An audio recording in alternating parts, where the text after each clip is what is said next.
Thomas Jefferson was the primary author of our Declaration of Independence, our first Secretary of State, second Vice President, and a two-term president. You could say he made it. Yet his wife, Martha, bore 5 children, only 2 of whom survived to adulthood, and one of those died in childbirth. Abraham Lincoln, take another one of my favorite presidents. His wife, Mary, delivered 4 sons. Only 1 lived to adulthood. These are presidents. These are people who made it to the top. Yet this incredibly high mortality of children at a young age, it isn't that they were unlucky. This was simply the state of the world before the modern energy transition we've had. That's how life was. We're so lucky, beyond lucky, to live in a world today where people live longer, healthier, more opportunity-filled lives.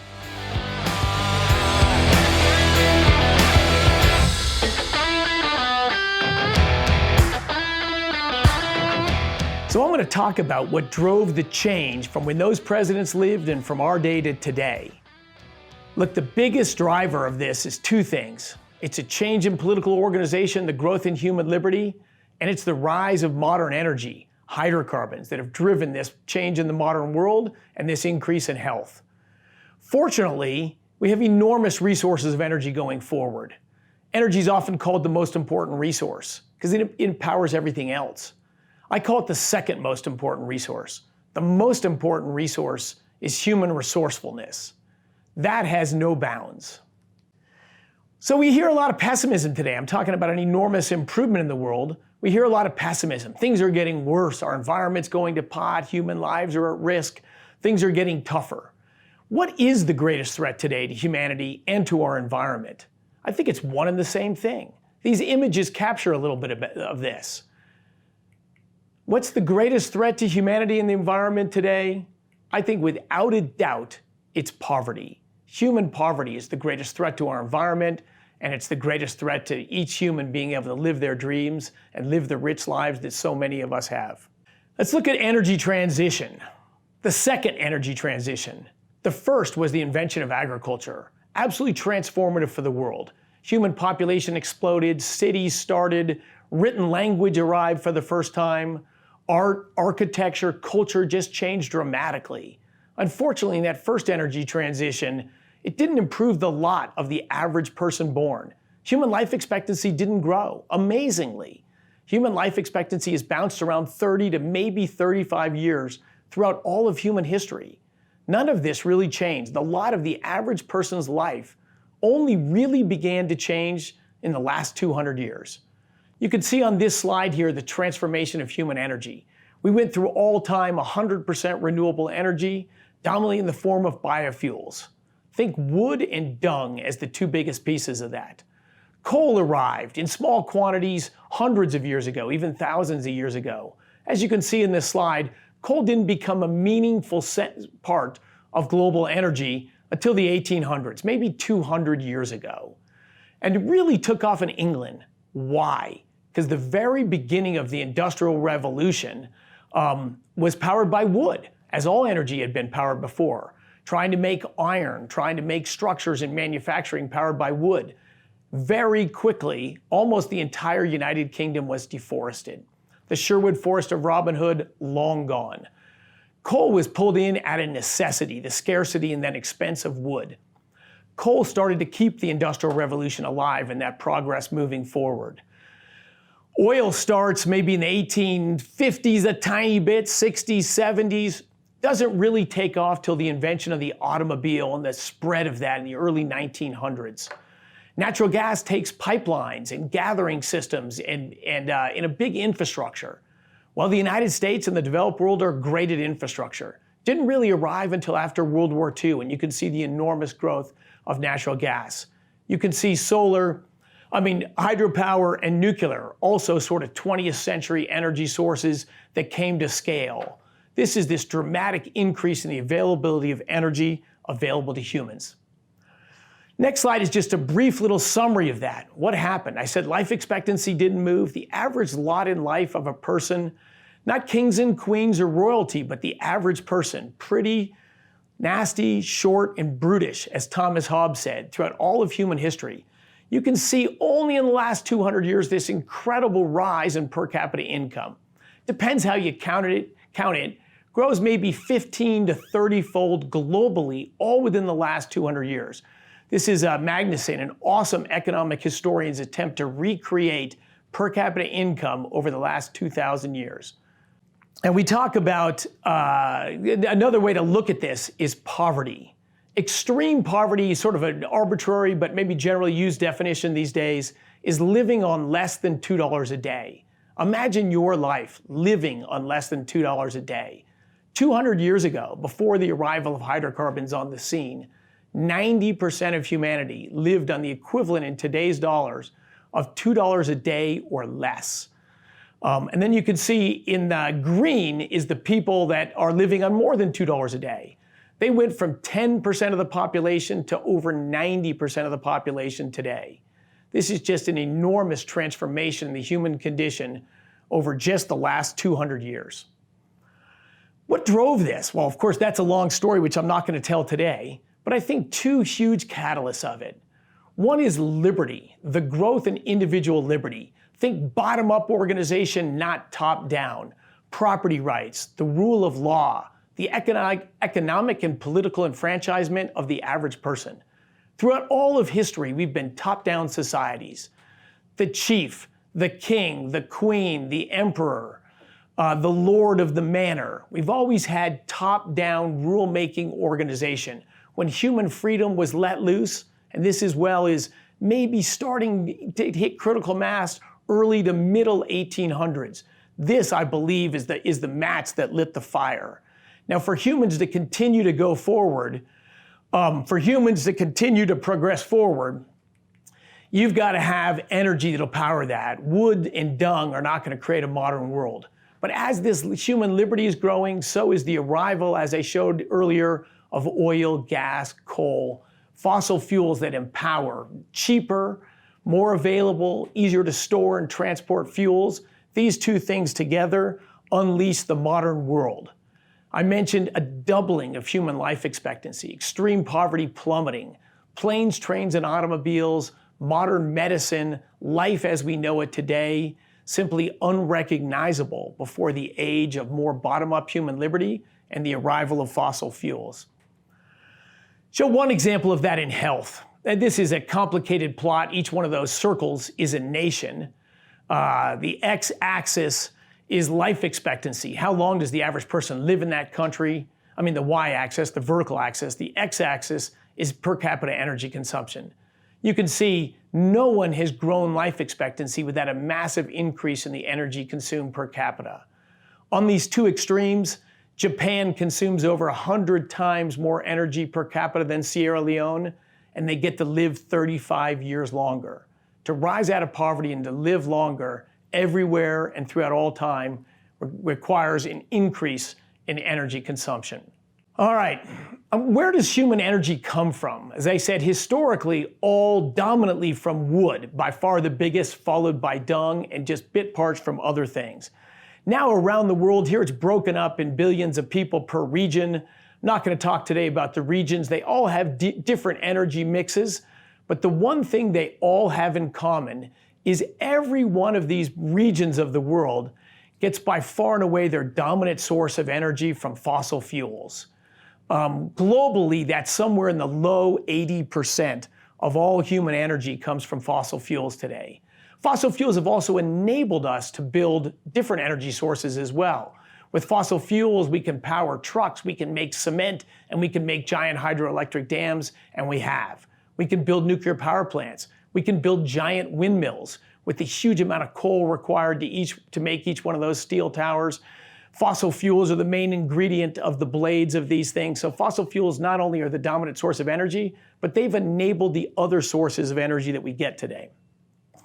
So I hear from this when I extol the beauties of fossil fuel, making people live longer, better, healthier lives. What about coal? You can't support coal. Coal is dirty. My question there is dirty compared to what? Compared to what? This is from a family trip to the New Guinea. Both the highlands of New Guinea and an incredibly remote jungle in the lowlands, swamplands of New Guinea. They get energy, they heat their houses, and they Cook food. Humans need to cook our food. We can't eat raw grains. We can't liberate the calories because these very long carbohydrate chains. The importance of cooking is to break down those carbohydrate chains into digestible form for humans so we can liberate calories and live. You can see in these huts, they cook the same way our ancestors did. They burned wood and dung inside these huts. This indoor air pollution may look neat and romantic, but it's toxic. Coal is an enormous increase, not only in the availability of energy, but in the cleanliness of energy when you're moving from traditional fuels. Now that smoke, I'm going to quantify how toxic that is. Particulate matter, which is the blue at the bottom of this graph. Indoor particulate matter still today kills 3 million people a year, every year. This is because a third of humanity still cooks the way our ancestors did, by burning wood and dung indoors. The green on that graph, these are the people that die from air pollution. The green on that graph is the same thing. It's particulate matter, but it's outdoor and it's in the air. And the map on the left there is the concentration of outdoor particulate matter on average by nations across the country. You can see the United States has among the cleanest air in the world. And it's because we've gotten away from burning wood and dung as massive energy sources. And the coal, which we still do burn in large scale, we have scrubbers and we have bag houses to remove the vast majority of the emissions, particulate matter emissions from that. So where is particulate matter the highest? In the poor countries. They haven't fully made this energy transition. That outdoor particulate matter kills 4 million people every year, 7 million combined. These are easily preventable deaths. And I think the rest of our energy transition needs to happen as quickly as possible to save those lives. The next biggest killer of humans from air pollution, you can barely see that yellow line on the top, that's ground level ozone. Also a product of industrial life and industrial civilization. It's 100,000 compared to 7 million. Let's move forward on that one as well, but we have a giant target here of 7 million lives to save. China has moved along on this progress, as most of the third world has at a good clip.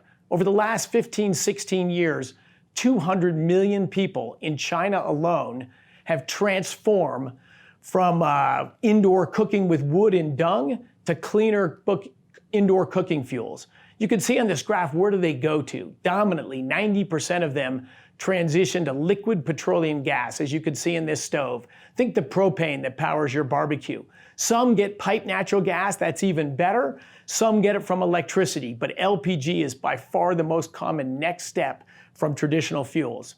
Now, look, the world story has been a story of progress, but many, far too many, are left behind. Malnourished people.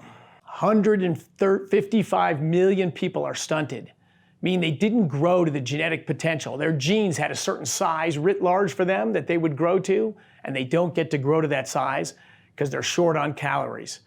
52 million are wasting. They're getting so few calories today, they're actually shrinking their body mass. They can't maintain their body mass.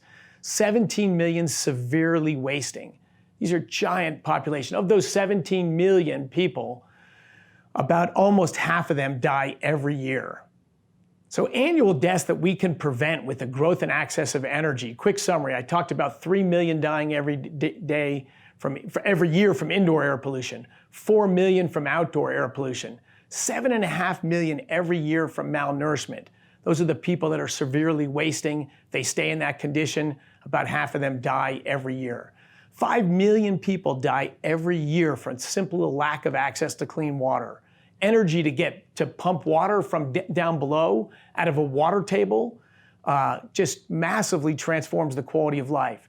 But most low-income people, very low-income people, are walking miles to gather water in buckets. And of course, it's gathered from rivers and streams and ponds and anywhere it can be found. And human sanitation problems and which is the dominant pollutant of those waters, means they don't get reliable, clean water. 1.2 million people every year die from malaria. That number used to be 2 million a year for a long time. God bless Bill and Melinda Gates and the Gates Foundation, whose enormous efforts are saving 800,000 people a year from malaria deaths. The vast majority of these deaths can be reduced and in fact eliminated with the arrival of affordable, reliable energy to the remaining humans that don't yet have it. Quantifying that energy poverty, 1 billion people in the world today still have no access to electricity. Imagine your life if you walk into your house and you have no electricity. How are you going to charge your iPhone? How are you going to cook anything? How are you going to watch the football game? Another 1 billion people only have intermittent, a few hours a day electricity, and low electricity at a low enough power that it doesn't meaningfully allow them to get richer and economically rise up. 2 to 3 billion people, a third of humanity, still cook as our ancestors did with wood and dung. The shale revolution in the US has certainly been helpful. We've dramatically grown US oil and natural gas production. And what has this done? A huge increase in supply, a massive compression of the price of both oil and natural gas liquids. This saves the consumers of the world over $1 trillion every year. You may not sweat too much about your utility bill or filling up your gas tank, although you notice it, but low-income people, these are life-changing, the price of energy.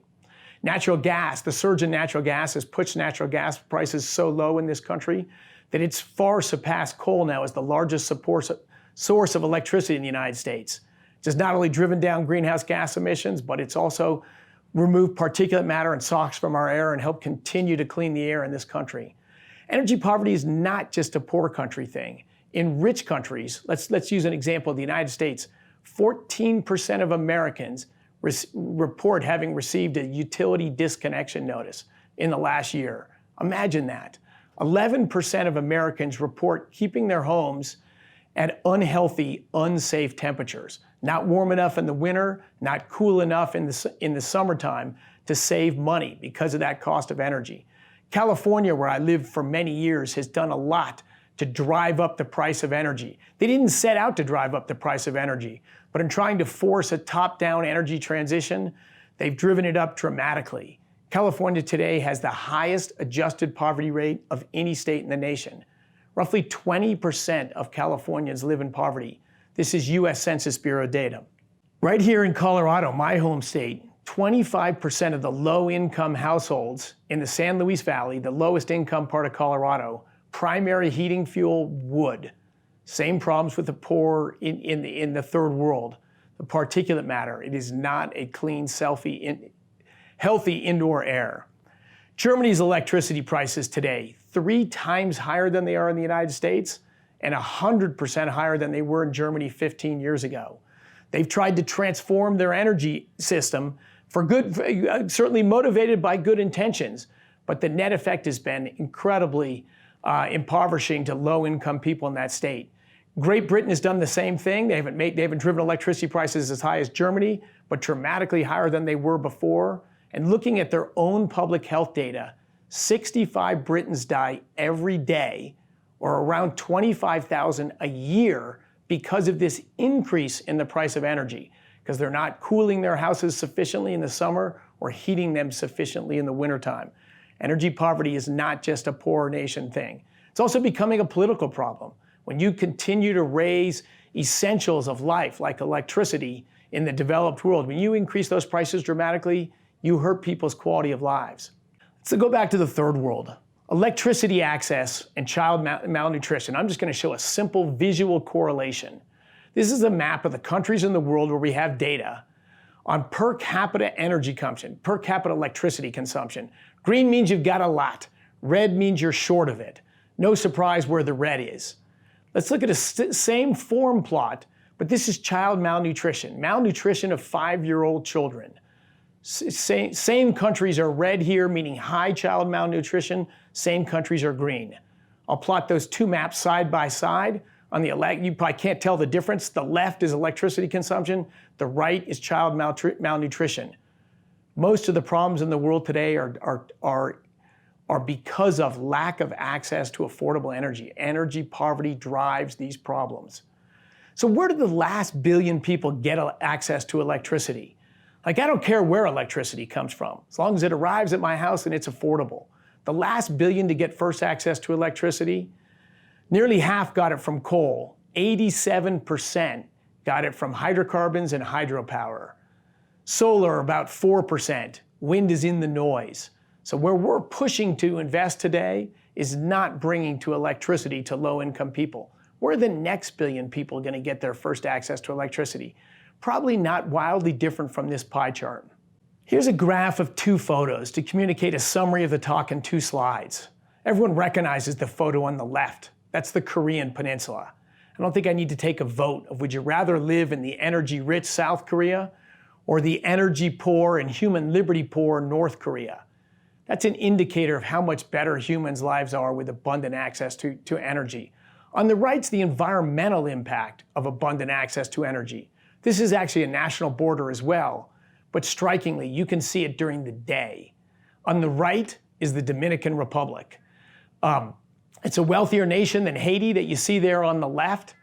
It gets almost all of its energy from oil and gas, all imported. It's not a major energy producing country, but because of that abundant access to energy, they've got rainforests and people travel there for ecotourism.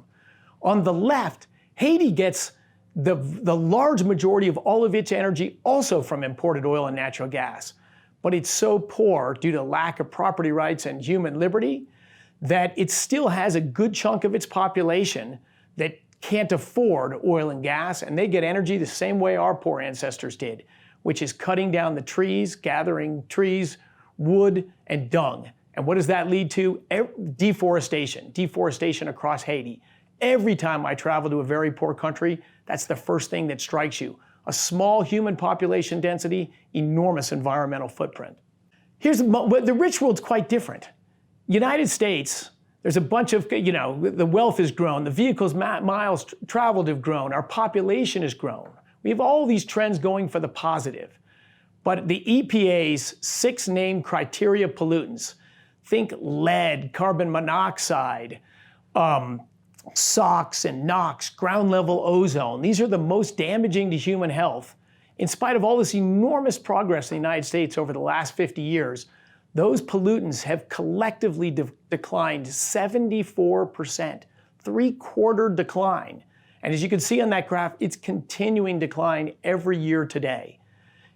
Almost without exception, in rich countries, the cleanliness of the water in the air continues to get better and cleaner throughout my whole lifetime. Not so in the poor countries. So this seems simple. Why is there a slowing of this continued energy transition and moving people off traditional biofuels to hydrocarbons? Well, the driver, the attempt to slow that down or to break that has been concerns about climate change. A very real issue that is driven by humans. I've been speaking on it for 15 years. But I think the data and the facts are just so often misrepresented. In the last few years, they've just blown out to be completely divorced with reality. Let me just hit a few points here. You hear about extreme weather. Kids today are worried about worsening hurricanes and floods and droughts and all that. It's all over the news. Let's look at the actual data. This is the last 100 years. That blue line is annual deaths from extreme weather events globally. It's averaged over a 10-year period to smooth it out. You have giant weather catastrophes on an annual basis, so it's averaged over 10 years. You can see we went from nearly 500,000 people every year dying from extreme weather events 100 years ago to maybe around 25,000 people a year dying from extreme weather events today. A 95% decline in the number of people dying every year from extreme weather events, where world population has quadrupled. So 97, 98% reduction in the likelihood of death from extreme weather. And last year was a record setter. The data not fully counted, it looks like about 11 or 12,000 people, the lowest we've recorded in a century, we didn't record it before that, of deaths from extreme weather. So it's a story of simply enormous progress. It isn't that extreme weather's declined and it's disappearing. In fact, all the broad categories of extreme weather don't show any trend over the period of measured data. They cycle up and down in different time periods, but there's no trend in any of them. But wealthier, energy-endowed societies are much more robust to these threats. And where do the dominant deaths still occur? In poor countries that still have energy poverty. That 25,000 deaths a year could drop another order of magnitude simply by getting energy abundance and the wealth that comes with it to the rest of the world. Climate change. U.S. CO2 per capita emissions are the lowest they've been since I was born, well over 50-year low right now, and they continue to decline in this country. This is driven dominantly by the shale revolution and natural gas displacing coal in the electricity sector.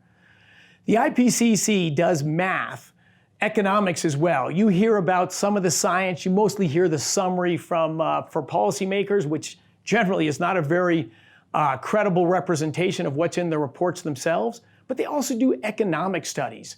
They run all sorts of scenarios by all different economists to try to say, what is the impact of climate change? There are very real changes. They do have impacts. But the most recent comprehensive study they released looked at if we did nothing, sort of business as usual, which would not keep our energy system the way it is. It's changing pretty dramatically by market forces already. Decarbonization is far older. It's been going on for about a century for the way we get energy. It's not a modern phenomenon.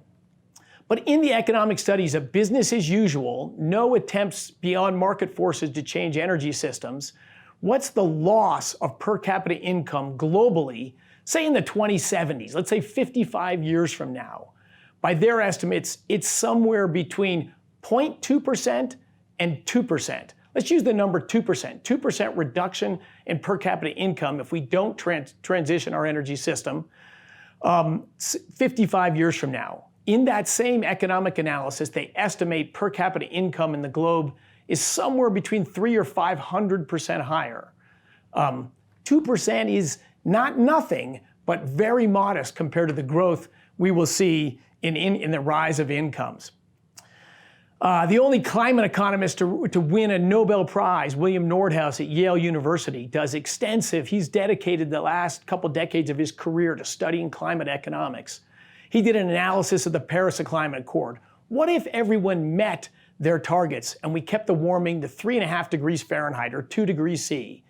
He estimated the cost to achieve that would be $134 trillion, vastly more than the benefits of dampening the rate of temperature rise. The prescription, much more deadly than the disease. The consensus of climate economics, you probably don't hear much about as well, is actually dramatically different than what you hear in the news. It's along the line of these Nordhaus estimates of relatively modest impacts, but the impact to date is, I would say, by consensus, actually there's more pluses than minuses of climate change to date. And of course, it's just massively more plant food in the air, so there's higher crop yields, there's a greening of the planet going on. And the that's the biggest positive benefit. The benefit of that is simply larger than the negatives. And there are negatives. They're just in the broad human scope. They're a lot more modest than people think. What's happened when countries have gone in and aggressively tried to attack climate change? And of course, this is only in the wealthy countries. Low-income countries are more focused on rising their people out of poverty. Some trade policies are slowing this for them. But in the wealthy countries is where we've seen huge investments in wind and solar to try to transition our energy systems. This is a plot. On the x-axis, the horizontal axis, is how much per capita installed watts of wind and solar there is in a country. And the vertical axis is the average retail price of electricity in that country. And you can see there is a non-trivial correlation between these. Germany and Denmark, by far the largest wind and solar capacity installed on a per capita basis, dramatically higher electricity prices. So there's a trade-off. I should point out as well, Germany, an enormous investment in $400 billion roughly over the last 20 years. They have transitioned a good chunk of their electricity grid to this, but their total, where they get all of their energy, not just electricity, but total energy, over 85% from fossil fuels. They're still higher than the world as a whole and higher than the United States. So they've made some movement within the electricity grid, but in their total energy sources, not a meaningful movement. And the reason is changing energy systems is hard. Here's historical data of about 40 years and a projection ahead of about 30 years of where the world gets their energy. And one of the things you see, so of course projections are just projections. This is from the Energy Information Administration, the United States government projecting ahead. And this is with policies we have in place, with economic incentives, with subsidies, with statewide mandates. Their expectations is renewables as a percent of the total energy stack grows about 16%, 8% to 14%. The biggest component of that 8% is hydroelectric power. So they show a growth in that, and it's mostly a displacement of coal, which natural gas together is displacing coal. But it's hard to transition energy systems fast, and as I talked about with Germany and in California, when you try to push it, even there they haven't done it very fast, but when you try to push it, the economic impacts are pretty large. This is a great book. Hans Rosling wrote a book called Factfulness. It's just sort of an overview of the state of the world. And he categorized the state of human wealth or conditions they live under into 4 broad stripes. The left of this is type 1. This is this billion people that don't have access to electricity. They're barefoot. They don't have transportation except their feet. They're 100% on biofuels. Getting clean water is a huge struggle. Then there's the next level, level 2.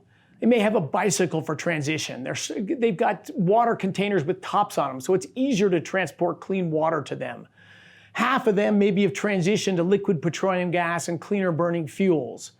Level 3 is the next step up. Now they're getting water out of a tap. That tap's not in their house, but that tap's accessible in their village or their part of town. Maybe they've got motorized transportation in a motorcycle. They've got multi-burner stoves with clean burning fuels inside their houses. And level 4 on the right, probably almost everyone watching this video is living today at level 4. You may not have grown up that way if you're an immigrant in this country. But we've got today maybe 1 billion people at that lowest level, 3 billion people at level 2, 2 billion people at level 3, and only 1 billion in sort of the wealthy developed world. When we talk about policies and the way we want to redesign the world, too often it's the billion people within those countries, those billion people trying to redesign a world, not thinking about those 6 billion people that don't live anything like them. I think this is wrong.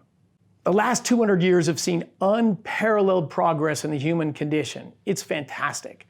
My favorite statistic, over the last 25 years, 130,000 people are lifted out of extreme poverty every day. That's just awesome. Human progress, the people that still haven't crossed that threshold, the 700 or 800 million people that still live under $2 a day, what do they need? They need access to abundant, low-cost energy in any form it can come. But we have headwinds now about that, and I think it's dominantly driven by a myopic focus on climate change. I believe it to be immoral. Let's talk soberly and rationally about climate change, but everything involves economic trade-offs. Let's not slow people's rise out of poverty. People aren't doing it because they want to keep people in poverty, but as is often the case, the road to hell is paved with good intentions. This renewable-only push by the IMF and the WHO, even providing aid to poor countries for their energy systems, often are hampering people rising out of poverty. Do not limit people's energy choices to reduce greenhouse gas emission. It keeps more people in poverty, and it harms the environment far more than climate change.